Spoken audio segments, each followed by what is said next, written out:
Hiya and welcome to this week's episode of Inside Property Development, where I'll be speaking with Michael Langley, who's an architect that's partnered up with a contractor, which is quite a good move, I think. They're now doing their own developments.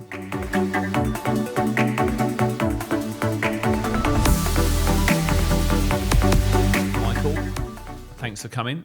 Yeah, no problem. So before we get started, I usually ask people to do a little bit of an intro in terms of, you know, where you're from, how you got started, what you're up to now. I'm Michael Langley. I run an architect's practice and recently moved into property development. So I'm based in Northamptonshire, a little town called on the outskirts of Wellingborough. But most of my work's been in and around London, really. So I've been running an architect's practice since 2017, and then more recently we've been moving into property development, new build development, and commercial conversions, things like that. So, okay, very good. So you studied architecture, did you? Yeah. Studied up in Sheffield. Did 5 years of it. I've still got to do the final part 3 part of it, but that's where I started and studied up there. So that's one of the things I wanted to talk about, actually, because architecture massively important. Yeah. But of course, you don't get taught everything you need to know in order to be a developer. Yeah, 100%. In architecture. But you know, it is a lot of training if you do the whole thing. Yeah. So for people that maybe don't know, do you want to explain how that all works? From the early point, it's A levels, then off to uni, and then you'll study your part 1, which is basically making you into an architect's assistant, is what we'd call it. So that's 3 years undergrad. And then after that, you usually have 1 or 2 years in practice, and that's monitored by a senior architect or PEDR officer, is what you call it. And you log your time in practice, and you're supposed to get certain experience from certain project phases, like, you know, feasibility, planning, construction, all those different phases. You log those down, and then you come back to uni for your postgrad 2-year masters. Do your masters. You can do it full-time or part-time, 2 or 3 years, however you wish to do it. And then after that, you're back into, another few years of, experience in practice. You know, most people, you're supposed to do a year, but most people do a few years until they do the part 3. So it can be anything from 7 to 10 years, really, to become a fully qualified architect. Yeah. So I did up to the year 5, and then got a bit. I left university in a funny time, like recession and things. It wasn't very good. Wages were pretty terrible, you know. So it was kind of a difficult time to get released from uni. Yeah. You worked with a practice for a while. Yeah, I worked up in Sheffield for HLM Architects, which are a big did schools, hospitals, you know, mostly public sector work, big scale stuff. I then got made redundant from them because there was no work. And then went down to High Wycombe near Marlow and started working for like a bespoke architect's practice who did, you know, high value houses, right through to like boating yards and stuff like that, and really bespoke. And what were they called? GMTW they were called. So they had a mixed bag. They were three directors of bigger firms who come together to create their small little, you know, niche. That was quite funny. We had an office at the back of an alleyway, which was like an old commercial building converted. And it was an interesting time with them. You know, you can get pigeonholed as, you know, working in architecture, just working in one type, project type or whatever. And it's useful to kind of have worked for multitude of practices and things to have your eyes opened up to different ways of working and things. Yeah. And what happened after that? Went back up to uni after I'd done my time in practice, and then after I'd done my masters, I come back down to work in practice, and I worked locally in a practice in Bedfordshire. They're multidisciplinary development, surveying, architecture, like all encompassing practice. So they had surveying departments, a residential development arm to it, transport and infrastructure planners, commercial architecture, you know, like retail and industrial. Oh, really? So yeah, that's they quite did unusual, everything. Yeah, they did everything. They were kind of all in-house practice, which was quite good actually to work for them, because they're more commercially minded, if you know what I mean. Lots of feasibilities for people who are developers and things like that going out the door. So it was quite a good firm to work with to see how it all comes together. I did a master's in project management, construction project management. Yeah, as well on top of that. So I did that in my spare time, just because from a young age I was brought up in construction. So my dad had a groundworking firm. Did they? Yeah. So I know that. I always had a yearn to get out from behind the desk and get out on site, if you know what I mean. Like I used to get a bit like fidgety and a bit bored, sat in the office, wanted to get out and see the buildings going up. So I thought that, okay, the money's not so good in architecture, what I thought it would be. Maybe moving into the construction world. Yeah, I'll tell you what, that's a very interesting thing, because I remember like years and years ago, when I was either working for other people or whatever on really big sites, you used to get architects there on site that were in training, and I don't see that anymore. No. And one of the things I think is a real big problem is, I come across architects that it seems like they've never ever been on the building site.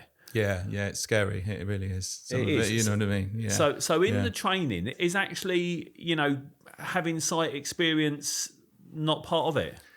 It's very conceptual at uni. It really is. The training you get, well, from what I got, it was a good job that I did have like experience in construction from a young age and understood bricks, blocks, foundations, the basic principles of construction, because it's very airy-fairy at uni. It's very conceptual. We're talking about light, texture, all these kind of things. But, you do a technical module, but it's short-lived. There's not much teaching around, okay, what's important to put on a drawing that a builder would need.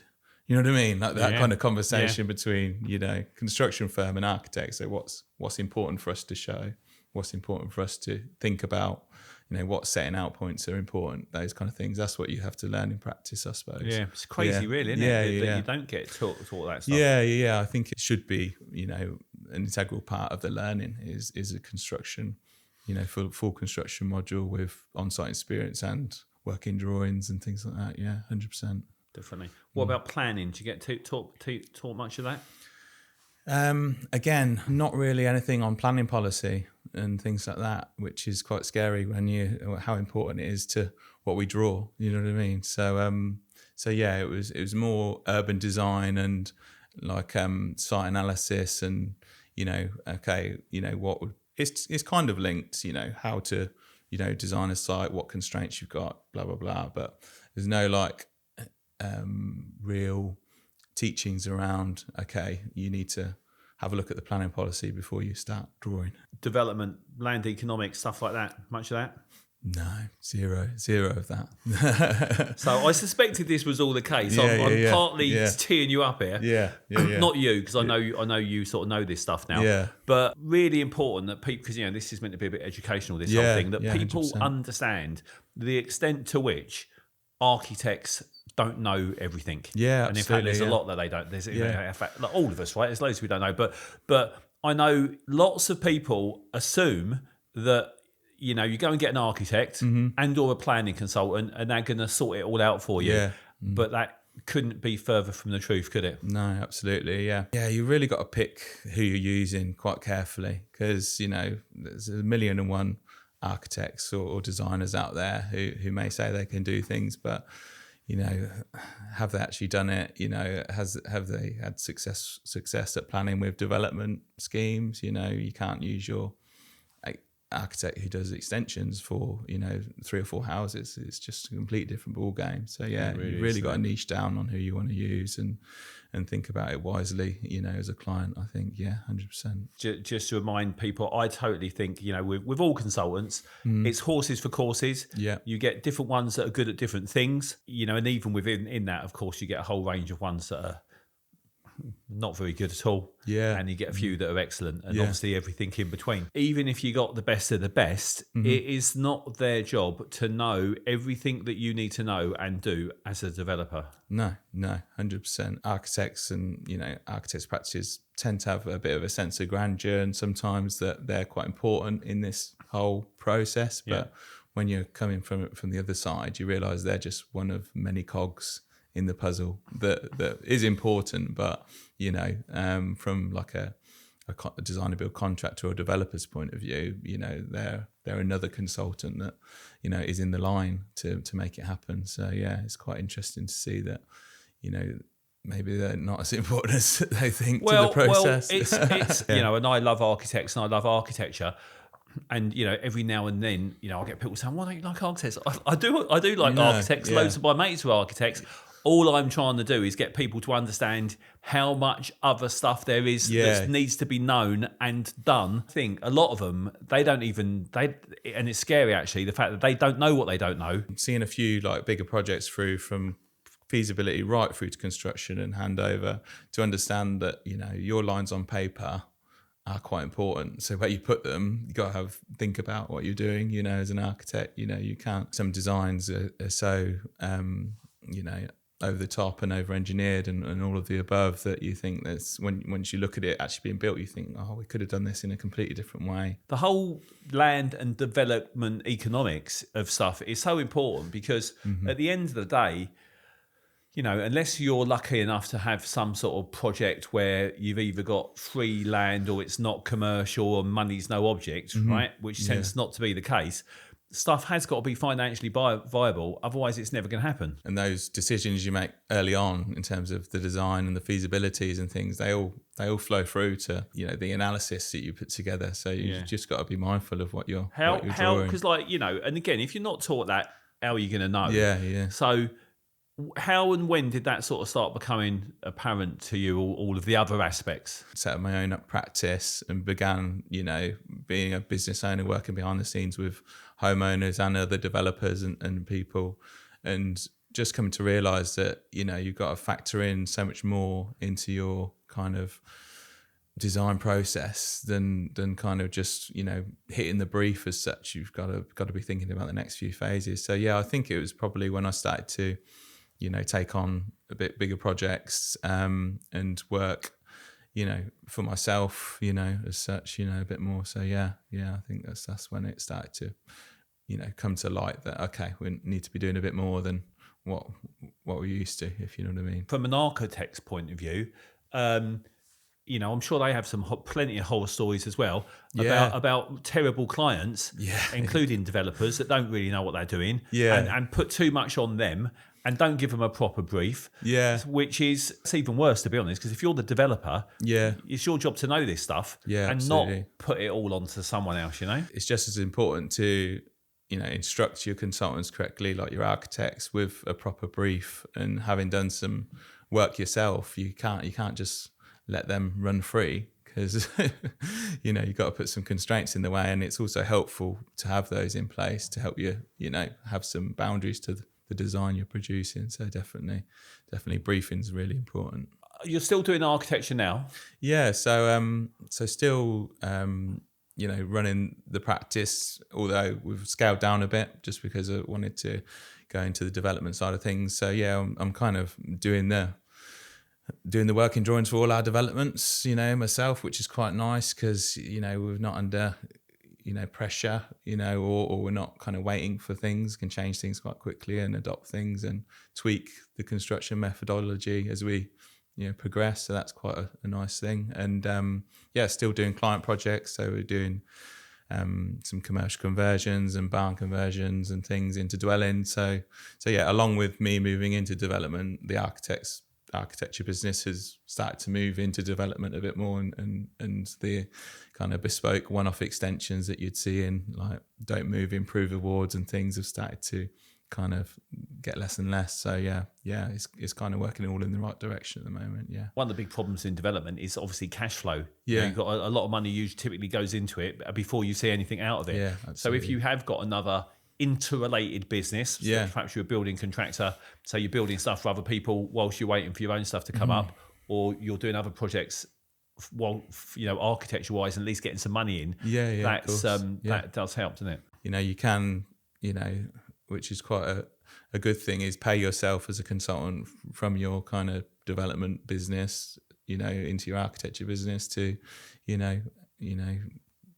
add to the cash flow and ease the cash flows. One of the things I think I've discovered is that actually lots and lots of developers, particularly the good ones, they're really into design and want to get good stuff created. Yeah. And in their heart of hearts, they sort of probably wanted to be architects. Yeah. Likewise, lots of architects, this has been my experience anyway, come to the conclusion that the only way they're really going to get their own ideas off the drawing board and make stuff happen is if they're in control of it themselves. Yeah, absolutely. Yeah. So you do get 100%. Lots of architects wanting to get into development, but of course it's not easy, and because they're not taught it and they don't know it, they find out the hard way. There's a lot more to it than they thought. So how did you sort of make that transition into the development stuff? After COVID, really. So I had a flat in South London. I was living there. I had an office in Dulwich.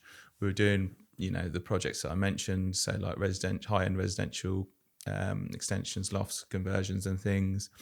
And after COVID, opted to move back to Northamptonshire. And is that where you grew up? Yeah, that's where I grew up, and moved back up there without much thought really about the business, and soon realised that maybe the fees that I was getting in London were a bit of a bubble in London, and there's not that kind of fee for architects up in Northamptonshire, and I just really was looking for an avenue of something new and fresh to get my teeth into, and maybe not have a client and that kind of thing. So yeah, development seemed like the most logical way to go, really, and also it's kind of the pinnacle of property and architecture. Being the developer, you're kind of at the top of the tree, which is kind of where I wanted to get to, I suppose, at some point. So yeah, that's what led me onto it. It was more of a circumstantial thing, and then kind of looking at other avenues. So yeah, that's when I started to look more deeply into it. For people that may be looking to do that themselves, tell us your experiences in terms of finding deals, not finding deals, turning things into deals. Yeah, I think it's difficult, really. I started out on a one of these training courses that sells you the dream and things, and turns out that it wasn't what it was packaged up to be, which but it was a blessing also. Spent quite a bit of money on it. It wasn't quite what I wanted, but got the bone between my teeth then. I didn't want to let it go. I wanted to make it a success. So it's kind of a blessing in disguise, really. How did you find your first deal, potential things? Yeah. So yeah, in terms of my first deal as such, I think that the first one we come across was the site we're actually building out now in Purley, which was for 4 new build dwellings on 2 back garden sites. So I know you teach maybe not to buy things for planning, but this did have planning on it. Oh, that one had planning? Yeah. So it's from the chap that I'm partnered up with, Christian, who runs Turnkey Contractors down in London. We got to know each other through the network of the architecture and tendering for projects, and we kind of decided to partner up. We were both interested in getting into development. He had this site, he was already in negotiations with it, to be honest. So I come on board and we managed to de-risk it slightly, because I revised some of the floor plans and things, got some extra square footage out of the scheme, and got a discount on the purchase price, because there's a few abnormals that came up and things like that. So there was a good margin in it. It is still going okay. The reason I advise people not to buy things with planning is because they're usually very expensive, because someone else has already done the clever stuff and added the value.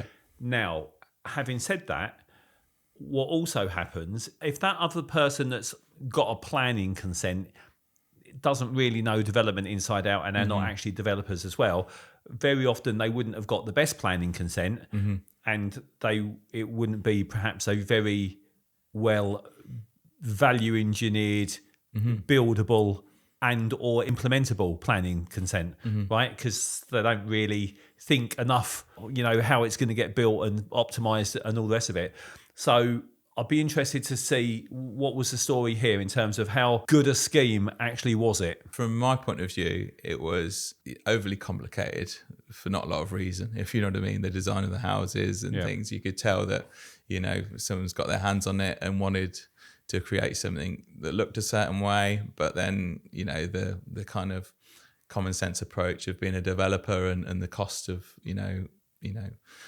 funny angles, differing roof planes, lots of stepping in and out of the facades and things. So overly designed, you know, from my point of view. We're not saying, you know, it has to be very plain and boring and just rectangular. No. Right. No. But there's a big difference between something being, you know, efficient and optimized and just a whole load of complicated, costly stuff that actually doesn't add anything. And very often it looks shit as well. I think there's a fine line. You can, design really great looking buildings, you know, with, you know, different materials, you know, recesses and things. But when you get into like cantilevering, overhanging areas and, angles, you know, definitely funny angles of roof planes interlocking and how that works with flashings and everything like that. You know, there's no like buildability in mind when people are designing those things like that. So yeah, on those houses, it was a bit of a challenge actually doing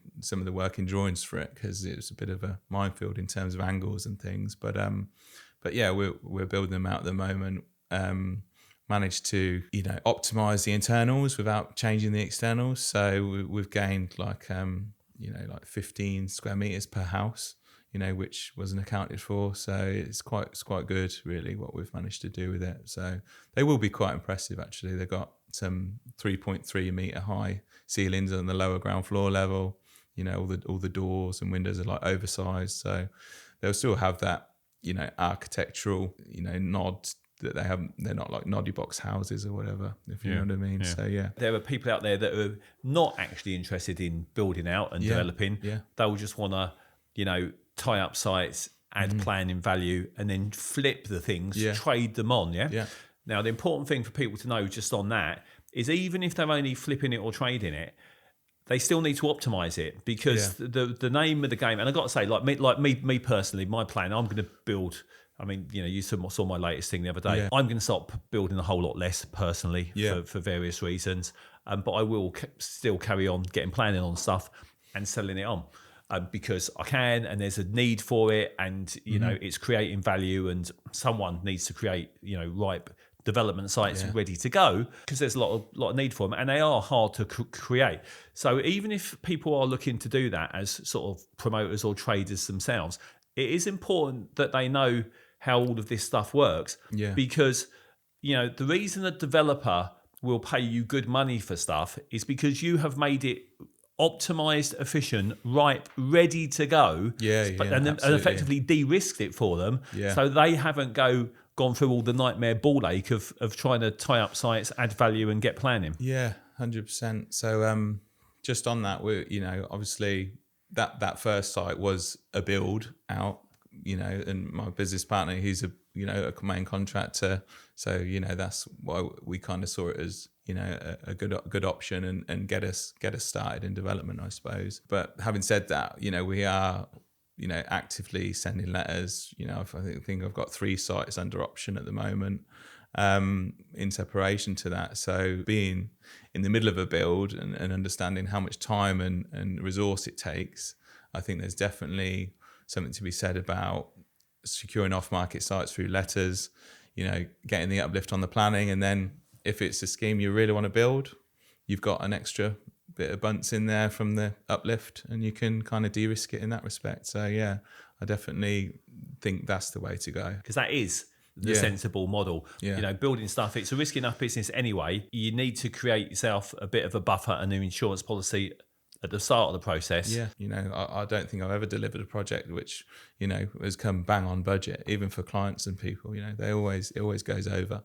So, you know, you just got to be mindful that, you know, if you've bought a site on minimal profit margins, you know, you're leaving yourself open, and there might be something in the ground. There might be, usually only goes one way, doesn't it? You know, the utility company might say, "Oh, we haven't got capacity to, you know, do your development. You're gonna have to upgrade the transformer. Cost you however much." You know, things like that you don't even know about that can come and bite you in the ass. So yeah, I definitely never recommend buying stuff with planning for those reasons you've stated, amongst others. having said that, you've got to say, you know, again, for people out there, if you are a builder, if you are going to buy stuff with planning, right? In an ideal world, you would be a builder contractor yourself. 100%, yeah. So you're totally controlling the output, really. Yeah. Because if you're slotting someone else in the middle on top of all of that, there's just too much risk. And of course, the fact that you're an architect and you can do the detailed design and you understand how it all fits together, you have actually got the best. You are best positioned to do that. Obviously, an architect and a contractor. So if anyone's going to do it, people like you can do it. But even then, I still wouldn't recommend it, to be honest. I think that's why we weren't like scared off by it as such. It's not the simplest of builds, you know, but we've got experience in what we're doing. So, you know, I definitely think that if you are a newbie developer and you're, you know, buying a site with planning and you've not got a construction firm set up and you haven't got these things set up, be really careful, because, you know, the name of the game is time. You know, it's delivering the build out efficiently. And, you know, if you're not set up for that, there's so much that goes into building out houses. There's so many parties, so much different subcontractors and people you've got to instruct and deal with and liaise with. You know, if it's just you and you're thinking you're going to be a developer, you know, you'll be in for a shock, I think. You will. Yeah. You will. And what sort of stage is that one at then? Because I mean, I know because I saw it the other day, and it's looking good actually. Yeah, we're just finishing off the substructure really. So they're split level houses. We've had to do a lot of RC concrete works and waterproofing because there's semi-basement level, and we're just kind of coming out the ground now, and they're going to be timber frame houses. So we're just trying to work towards getting them up to DPC, and then we can get our timber frames erected, which is what we're kind of chasing to do at the minute. So I think that by the end of this month, we'll have the DPC ready for the timber frame, and then timber frames will shoot up hopefully. And it was a wise decision really to do them in timber frame, just because of what I said about the complexities with the design. So you're kind of offloading that a bit to the timber frame supplier to give you the kit to erect, if you know what I mean. So you're not having to kind of, you know, do too much in terms of, you know, on-site liaison with bricklayers and people and working things out. You know, they've got almost like a mold to go off. In a lot of places now, it is the way forward, really, what with, you know, labour shortages and all sorts of other stuff. Actually, timber frame in a lot of cases is the best way to go. Yeah, there's a lot of upfront work involved in it. I think that, you know, there's a lot of upfront design. There's a lot of, you know, working things out a lot earlier than you maybe be used to. But it's definitely can see the time efficiencies of it. You know, once that frame goes up, you can kind of carry on with, you know, internal works once it's watertight, which will be quite quick, and then you can carry on with your external, you know, finishing works and things as well. So, you know, you can get more trades working on the site than you would traditionally. Yeah. So yeah, absolutely. One of the key things, obviously, you can get them watertight. Yeah. Quick, much quicker. So when do you think that'll be finished? September, that one will be done. Yeah. So and what's the busy plan? Summer To sell them? Yeah, selling them. They're all private market sale. You know, we've had some brochures done. We've got a website, branded website going up, and some hoarding and things. So we're going to try and push the off market sales as best we can. Yeah. They're in a good location. You know, they're at a price point where, you know, people living further in London, you know, have maybe had their first kid and looking to get a house with a garden and a parking spot. You know, you're paying 1 million quid for a terrace with no parking. So you may as well move a little bit further out and get that 20-minute train in. Trying to at least get a lot of interest now is important, because sales are slow on stuff. What you don't want to be doing is have finished units sitting there for months and months and months, clocking up interest, not selling. You know, it's a tricky one, really. It's the timing of it, isn't it? You know, when's a good time to get people looking around to actually have something of substance to look at, if you know what I mean. And when do you go live? You don't want them on the market too long. You know what I mean? Exactly. And the other thing to mention is you know, it is much harder to sell houses off plan. As well, because you know, typically historically flats used to be investors, not that there's the investment market that it was. So they're not really typically living there. So they think about it in a slightly different way. Yeah. Obviously, you know, almost certainly your buyers are going to be owner occupiers. Yeah. They want to know, Get the they feel want for the to place. experience it. Exactly. So just on that, what are you, anything clever you're doing in terms of, you know, marketing and stuff and visuals and things?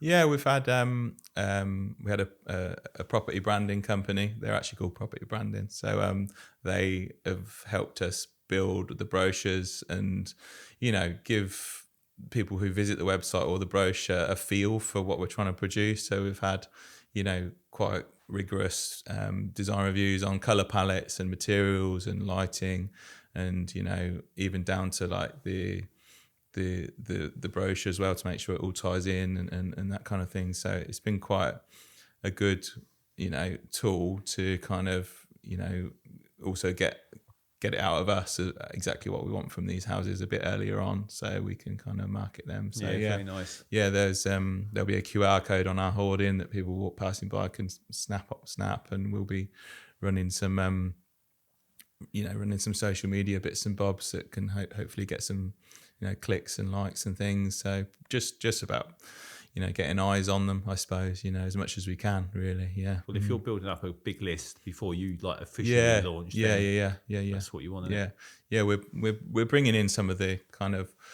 you know, materials and the finishes that we've, you know, used in the high-end extensions and things we've done in London. So that, you know, the kitchens are going to be of a certain quality, and the bathrooms and things, you know, it'll be completely different to a kind of a traditional noddy box house that you see off the shelf. You're on site building that one, and you say you've got a few others you're in the process of tying up. So we're just waiting. We're just in Section 106 negotiations on a site for 2 houses in Forest Hill. So that was an old garage site. The garages have been knocked down, and we got planning for 2 4-bed houses on there. So you did that yourself, yeah? Yeah, so it had planning, but it was pretty shoddy, to say the least. And I think the owner of the site had, you know, paid his architect to do his planning and things like that. And it was lapsed anyway when we come across it. So that not much had happened with the site. It was just, you know, an eyesore on the road. So we got in negotiations with the owner, get it on a subject to planning basis, and we took it through planning again. Did a similar thing to the one in Purley. I redesigned them all, added like 20 or 30 square meters per house. You know, added all the bits and bobs you'd want from a house. You know, studies and, you know, plenty of storage and things like that. And we've come away with a much better design, and yeah, the planners praised us for it as well, so that was nice. So what's that, Lewisham? Forest Hill, just in Lewisham Borough. Yeah. I've not done anything there for years. Yeah. They're meant to be quite good, someone told me. Lewisham have got a really proactive policy on small sites and things, so it's a good borough to be, you know, looking for land in, I'd say, as well, because they're absolutely approving things, and you know, there's not. You know, they're not against backlands. They're not against, you know, any of this terminology that's usually, you know, a bit frowned upon in the planning industry. So, yeah, there's lots of good stuff going up in Lewisham, actually. You know, it's just, again, making things stack up and getting landowners on board, which is a difficult thing, I suppose. So that's good. So you're going to be building that one? Yeah, that one's also with Christian, my business partner. So yeah, we'll be building that one. We were supposed to be starting on it now, but the Section 106 has taken quite some time to negotiate. So, again, let's talk about that, because again, one of the reasons I'm doing this is try to get the message out there. So everyone involved in the sector, funders, government, planners, policymakers, developers, understand actually how it all works, because very often everyone's only in their little box. They think, you know, it's all easy. Developers are just making fortunes all the time, but they really don't understand the impact of a lot of the shit we have to deal with. Section 106 agreements, a classic example. So you've got a resolution to grant planning permission. Yeah. So for people that don't know, that's like planners agree, we like the scheme. We agreed that we're going to grant planning permission subject to you signing a Section 106 agreement. So that's a legal agreement, typically saying that you are going to make some contributions to X, Y, and Z. So what's it for, the 106? Unfortunately, it's for car-free development. Interesting. Yeah. So it's making sure that anyone that buys it or anyone in the future, So it should be quite simple, actually. So Yeah. again, so a point for people that don't know, Section 106 agreement is just a legal agreement that effectively runs with the land, a bit like a land charge. Yeah. So, if, as in this case, the local authority don't want people to have, cars, basically. Yeah. So they say that they'll say, obviously, I'm sure your scheme obviously hasn't got a parking space on site because they don't want you to have cars. No. But what it will also say is we don't even want the people that live in these houses to have parking permits. Yeah, exactly that. Yeah. So, and of course, in order for that to be, remain like legal and run, stick with those properties forevermore, it has to be tied up in a Section 106 agreement, which should actually, because they would have had these all over Lewisham, should be a fairly standard agreement, fairly standard clause. So. Why on earth should that you just not get that at the same time you get a planning permission? Yeah. How long's it been? January, we were supposed to, the case officer said, yep, all good, we'll issue the decision. You just need to sign this Section 106. And we read through it, got our solicitor involved. And been to and fro ever since about exactly. Minimal little bits of wording. And that is something that's super simple. It's I mean, because Section 106 agreements can get really complicated. Yeah. But even with a simple one, you've now got a 4-5 month hold up. Could hopefully for your sake it won't be any longer. Yeah. But for nothing, for the council getting their finger out on a bit of simple paperwork. And we all know councils are busy and they're under pressure and all the rest of it. Yeah. But what they don't understand is that there are people and developers. I don't know if you've had to buy the site yet. They got finance on stuff. You got interest clocking up. So all of a sudden, like this is costing people money. Yeah. It might be they are like, oh yeah, well we'll get it done when we can get it done. But this stuff is basically wipes developers out. Yeah, and actually results in less housing. It's difficult, really, because we've obviously outlaid a fair amount of money for solicitors and everything we've done, all the planning, all the redoing of the planning. I've been paid for redoing the planning. So we're kind of in the red until we exchange and get the development finance back through. So yeah. So and also we're wasting the best months of the year, which is the worst thing about it. You know what I mean? So we're wanting to be out the ground by now. So I do. Is there demolition to be done? No demo, but it is piled. Okay. It's piled, so no. So site clearance? No, it's just so basically it's ready to go. It's ready to go. Yeah. It's just a concrete base, which was quite a surprise when we'd had the B&G survey done on it, and because the weeds and things had grown through the concrete, it was now habitat. So it was quite a surprise that we had to put some quite intensive measures in to make sure that we were above the threshold of 10%. Yeah, I'm not sure when this one's going to go out, but a few weeks ago, I don't know if in fact you wouldn't have seen it actually, because it's only it wouldn't be live yet. There was I did one. We had someone in. We were talking about BNG. Okay. Exactly these type of issues. Yeah. That even on little sites covered in concrete, hard standing. Yeah. You might still have quite a high BNG score, which is a really good example again of the unintended consequences of some of these policies. It's like ridiculous. Like obviously, I think we should be looking after nature, and the whole principle about trying to leave things and make things better in nature terms is fantastic, right? I think anyone sensible should argue with that. But when you actually look at how it all really works and the implications of it in sometimes really silly situations, it's a bit silly. It's quite a big eye opener. Obviously, I think for quite a few months, not a lot of people knew how to do it or what to do with it. And now it's becoming quite clear. How to work with it and how to work around it, but ultimately it's reducing the value of the land, which is the important bit for us as developers is getting deals done. Is we've got even more to contest with in terms of getting things to be viable. For people out there that don't understand and think it's all well, you would say that you're just trying to make more money. Well, no. Of course, we're doing a risky job and we want to make money. It's business, right? And it is high risk business. We want to create good stuff. Hopefully, if you're one of the good ones. Yeah. But also, we've got to make deals viable. It's if we can't create a certain land value, the housing will not get created. Yeah. So that's the thing. And of course, what happens with all of these additional costs and stuff thrown in there, our margins get further squeezed. which means there's much more chance that we're going to go bust when the shit hits the fan, which is one of the reasons lots and lots of SME developers and smaller house builders have disappeared and continue to disappear. So it's all well and good. You can only throw so much shit at things and people before they just end up going bust or giving up.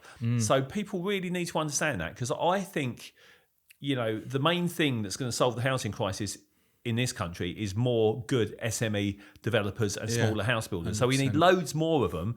We shouldn't keep doing stuff that's going to wipe them out, Yeah, this is tricky, really, the BNG, how it was brought in and things.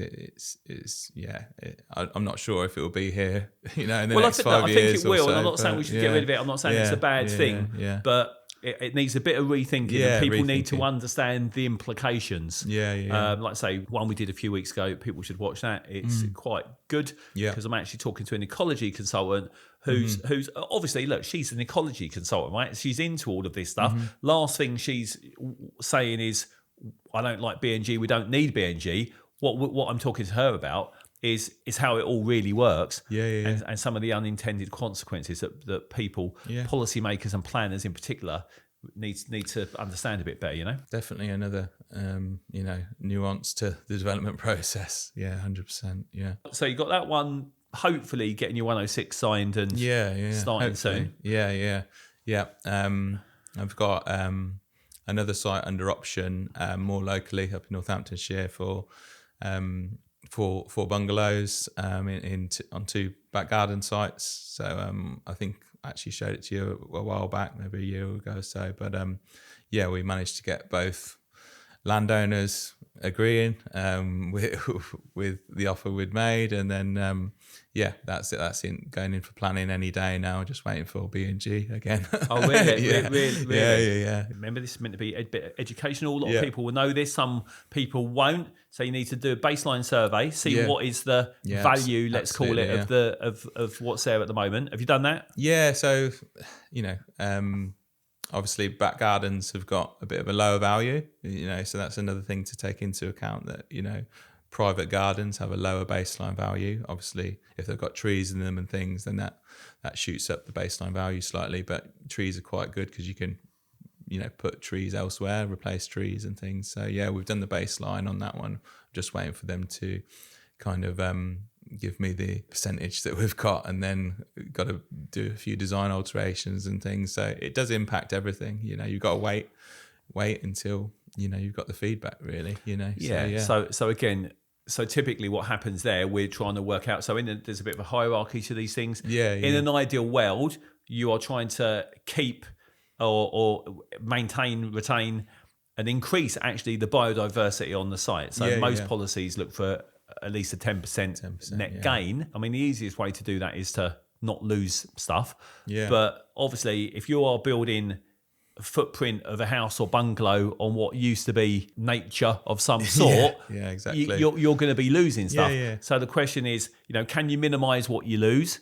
Can you get it back? How can you get it back somewhere else? Which I guess is what you're thinking about now. The way I've approached it is to look at what communal space you've got that's outside of the private ownership of the new scheme that you're developing, and try to implement some enhancement areas, in the scheme, somewhere, even if it's maybe not enough to get you the 10%, at least it's bringing you closer to that figure.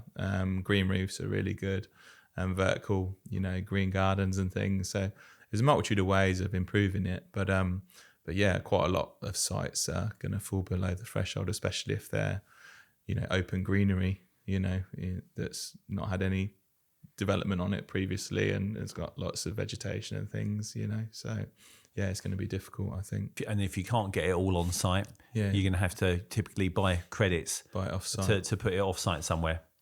Which can be very expensive. And again contribute to making things sometimes so unviable that you can't do anything at all. The government provide figures on credits, but there's also private providers of these credits. So it's I think So quite a few farmers with land and things, Yeah. they're rubbing their hands at the minute. 'Cause they're So making have you got to the stage of looking at the cost of credits in case you have to go I've, down never, that route? I've not had to go off site for credits yet in the schemes we're developing. So you think on this current one, for example, you'll be able to get it all on site? Yeah, I think so. Okay. Yeah. We've got some enhancement areas that we've purposely implemented, and also some small sections of green roof on the scheme as well, just to elevate that that figure. But yeah, we're lucky because they are back gardens, so they've advised us they've got quite a low value anyway. So if we can show some intensified areas which have got a high biodiversity value, then it goes in our favour. That's excellent. So that is actually, Yeah. so it's a bit of a ball ache. There's stuff you have to mess around with, but actually you are creating more nature, which is a good thing. Yeah. We're actively implementing it, within the schemes, and trying to work ways to work with it rather than just opt for credits. You know what I mean. So it's just about clever design, I suppose. Yeah, brings us on nicely to design, because it really is a massively important thing. I mean, it's a sort of thing I'm into the most. Yeah. And I guess you are as well. Otherwise, you wouldn't have become an architect. Yeah, absolutely. Yeah. Design. I've always been passionate about good buildings, good design. The way things make you feel, like visiting your development. That you did. The feeling you get when you walk through the front door. Yeah. You can't explain those things through paper and drawings. You need to experience them. So yeah, definitely a big advocate of good design, healthy design, lots of natural light and things like that, and using good materials and absolutely, everything along those lines. Yeah. What would you say to either people looking to get into development, or they're already in development, but maybe they're struggling with planning, or I don't know, they just want to be better developers in terms of how they, what they can do, what they should focus on? Hone down on the kind of sites and things you want to deliver and look at and unlock, I suppose, and really try and work with consultants that have really done what you're looking to do, if you know what I mean. So you've got to kiss a few frogs along the way, unfortunately. So yeah, I would just be looking for good consultants. I'd be taking my time looking at sites and sending letters and things, and trying to build that pipeline. Gradually. I think that a lot of people rush into these things, and it's a long game. Development. It's certainly no quick get rich quick scheme. You got to be in it for a while, I think. So take your time and pick good people to work with. And what about when it comes to how do you find the best deals? Oh yeah, it's a tricky one, really. So I think it comes down to timing. I think quite a lot of it. So a multitude of landowners we've gone to have had piles of letters, but they've called us. And you kind of ask them, why have you called us? And quite a lot of the time it is because we're an architect's practice behind the scene, and it is because we've taken the time to come out to them and have a chat with them and got to know them on that personal level, rather than going in straight with figures and things and what we can do and what we can't do, and just sitting there, multiple meetings, multiple cups of tea, not even talking about development. So I think it's really a people game. Yeah, you've got to have patience, and you've got to know how to speak to people and listen to people. Very good advice. So, that's probably as good a place as any to wrap it up. One top tip for people doing this stuff, looking to get into this stuff. Yeah, it's all about finding off-market deals, I think, personally.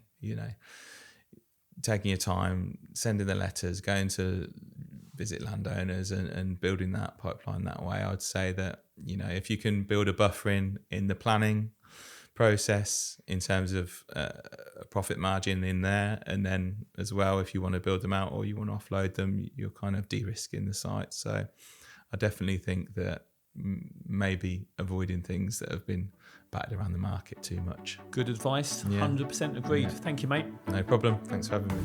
Thanks for tuning in to Inside Property Development. Please remember to like and subscribe. Do join us every week, where we'll be speaking to house builders, developers, experts, planners, and everyone involved in trying to get more much needed housing created the right way.